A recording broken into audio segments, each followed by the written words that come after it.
A day in my life as aplikante for Romania na may employer na. At ngayon, for today's video, dumating na.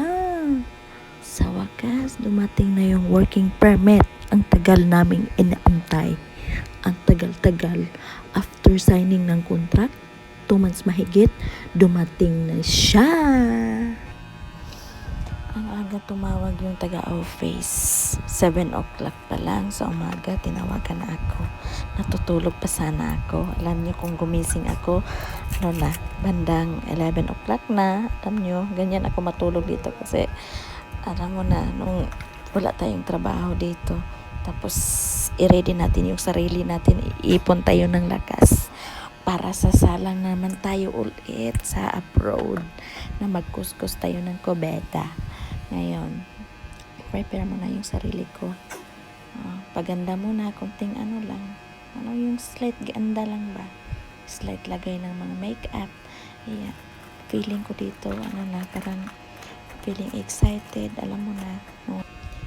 Ang sabi ng staff dito sa agency, na iyon ang nagpa-process sa amin para Romania. Kasi yung office nila, yung agency nila is hindi lang Romania yung hiring nila. Marami silang skills at saka yung basta marami silang skills katulad ng nurse, chambermaid, mga lalaki na mga construction, iba-ibang bansa sa Europe at saka yung sa Middle East, may Middle East din sila. Nung sa amin naman, alam naman na yung lang yung kinuha namin related lang sa na-experience namin, no, 'di ba? Galing kami ng Middle East, sa UAE. So, yung hinanap namin ang related sa na-experience namin para madali lang mag-apply. Marami nga nagtanong sa amin na hindi ba daw kami takot kasi 3 kaming nag-apply, kapatid ko at saka friend namin.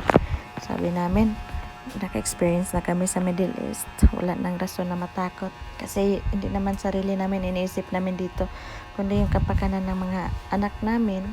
Siyempre yung anak ko, iniisip ko yung anak ko, yung kinabukasan nila. Kasi alam mo na, yung single parent tayo, dapat kakayod tayo, lalo na ilang anak natin. Anak ko 2, kakayod nga yung mga dalaga pa, walang anak. How about ako? Dapat kakayod ako, diba? O ganon. Positive lang tayo dito. Kahit makaranas tayo ng homesick, go pa rin. Isipin yung mga anak. Isipin lagi yung smile ng anak.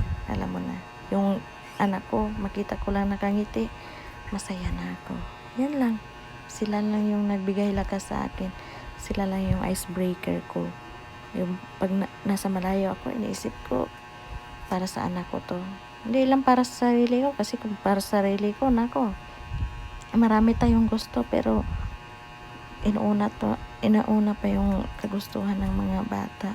Pangangailangan nila, dapat nanguna yung pangangailangan nila. Yan lang. Ready na ako papunta ng office kasi sabi may signing naman ulit. Pangatlong signing na to, ha. Pagdating ko doon, signing na naman para sa appearance sa embassy daw kasi nandyan na yung working permit ko. Kaya for the go na lang tayo. Alis ako na mag-isa ngayon. First time mag-isa, alis, pupunta Makati, pupunta sa agency. Kaya positive lang, laban lang, inahan. Kaya bye. This is my outfit for today's video. Comfy, sobrang comfy. For the go tayo. Suot muna tayo ng watch natin. Hinahanap pa yung watch.